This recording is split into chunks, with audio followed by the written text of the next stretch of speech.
Your goal is to be the largest online, and you are, retailer in the world. Beyond that, what's the goal? Well, our mission is Earth's most customer-centric company. But I don't know what that means. Well, I'll give you an example. Right after World War II, Morita-san, the guy who founded Sony, set as the mission for Sony that they were going to make Japan known for quality. And you have to remember, this was a time when Japan was known for cheap copycat products. And Morita-san said, he didn't say we're going to make Sony known for quality. He said we're going to make Japan known for quality. He chose a mission for Sony that was bigger than Sony. And when we talk about Earth's most customer-centric company, we have a similar idea in mind. We want other companies to look at Amazon and see us as a standard bearer for obsessive focus on the customer, as opposed to obsessive focus on the competitor. So that's one of the reasons we work on differentiated products. It's one of the reasons we take a long-term viewpoint on things. You can't really do the right thing for customers if you're short-term oriented. And if you're going to invent new things, you've also got to be able, and this goes along with long-term orientation, you've got to be willing to endure a lot of criticism. You know, if you're going to put, Kindle is a good example, if you're going to put your back into reinventing a 500-year-old industry, some folks are going to get ornery. It was also feared at one time, those people who had your stock, that once Walmart, for example, got serious about being online, they were going to blow you away. Why didn't that happen? Well, I think it's because we did a good job for our customers. So, you know, you go back in time and we've been called Amazon.toast. Right, I remember. Amazon.con, Amazon.bomb. You know, this is all like in the first 3 years of our existence. Sure, yeah. And that's part of what I'm talking about, the willingness to be misunderstood. If you're going to do things, we lay out what we're doing and we tell people, you know, how we think about things. Like I'm saying to people, you know, the iPad is not a Kindle killer. I'm very clear about that, but it doesn't keep people from writing that. And I'm very clear about why. It's a totally differentiated device. It's $139. Works in bright sunlight. You can read with one hand. It's so light and the battery lasts a month. For $139, why wouldn't you want a device like that? Okay, but let me go back to the Walmart issue, though. Yeah. What was it that made you able to sustain a challenge from the world's greatest retailer? Obsessive customer focus on... But how do you focus on the customer better than they focus on the customer? Well, I mean, they're pretty good at focusing on the customer, too. But we're very differentiated in how we do it. And so our approach, if you think about our retail business, which I think is what you're asking about here, there are really three things that we know are critical. That's the heart and soul of your business, isn't it? Well, and especially relative to the Walmart question, Yeah. I think that's the key. It's selection, low prices, and fast, convenient, reliable delivery. So that the shipment side. And so we have... Wait. So Walmart doesn't have low prices, fast, and convenient delivery? I would claim that Amazon has much broader selection. In many cases, if I don't want to be overly bold in my claim, but the online model gives us significant cost structure advantages that lets us have even lower prices than physical stores. Selling online?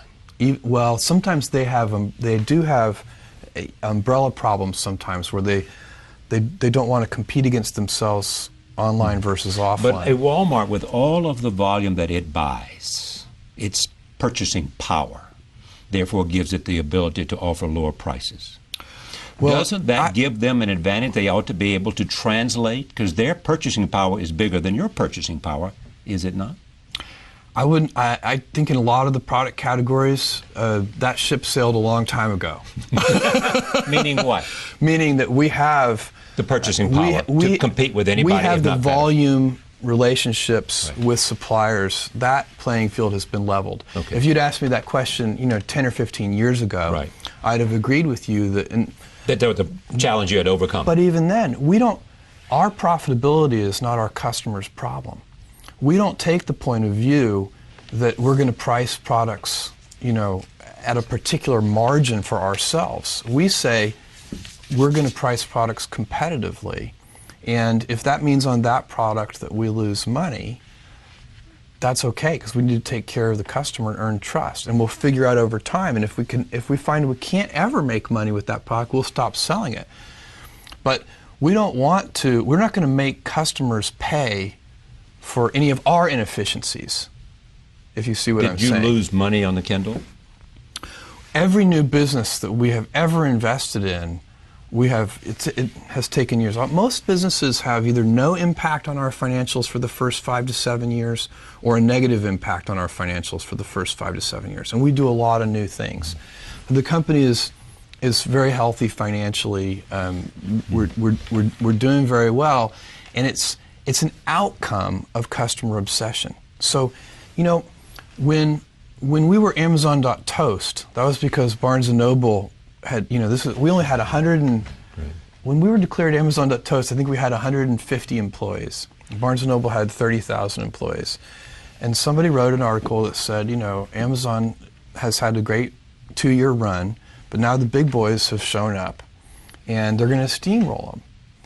And, we had a all-hands meeting. I called all 150 employees together, and I said, look, because everybody's worried about it. Every employee has read the Amazon.Toast article. Every mother of every employee has read the Amazon.Toast article and has called and said, your father and mother who live here in New York. Yeah, are you okay? Yeah. And so we had an all-hands meeting, and I said, look, you should wake up worried, terrified every morning, but don't be worried about our competitors, because they're never going to send us any money anyway. Let's be worried about our customers and stay heads down focused. And so these are big, most of these are big markets. Another way to answer your question about competitors and Walmart is to say, look, they can succeed fabulously, and it won't stop us from succeeding. These retail markets are huge. So it often doesn't make sense for us to think of it as a pitched battle. Sometimes people think about business as it's kind of like a sporting event. There's a winner and a loser. It's not a zero-sum game. It usually isn't. I'm sure there are cases where, but most often, industries succeed. So I can tell you, I think e-commerce is succeeding. And the way we think about it, nobody else has to fail for us to do well. I think ebooks is like that. I think there are going to be many winners. I think ebooks is going to be a huge industry. Well, there are many competitors now. I mean, you've got Barnes & Noble is one of them, Sony is another now, and Apple is another. But I have a list of 50 competitors that we could walk through. I mean, all over the world doing different things. And our focus is going to be, we'll try to pay attention to those competitors, but we're not going to obsess over them. We're going to obsess over readers, and because those are the people who are buying that device. And we're going to make it, and it's not just a business for us, it's a mission for us. And missionaries build better products. What is Jeff Bezos thinking about today in 2010 that we might not know anything about that he thinks may be a reality in 2013 or 2015? Well, where is one of the things is the Amazon Web Services business. Now, there's a business that probably this is the Amazon Cloud stuff? Yes. And there's a business that's growing. It's in a hyper-growth phase. It's already a significant business.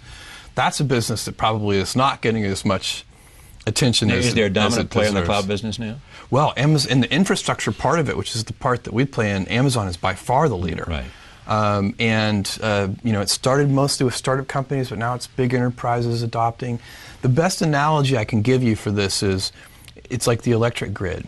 So instead of, right now, big companies build their own data centers, and they buy their own servers, and they put it in. It's a lot of CapEx. There's a lot of price of admission. You have to, if you're going to operate a data center, you have to do it well.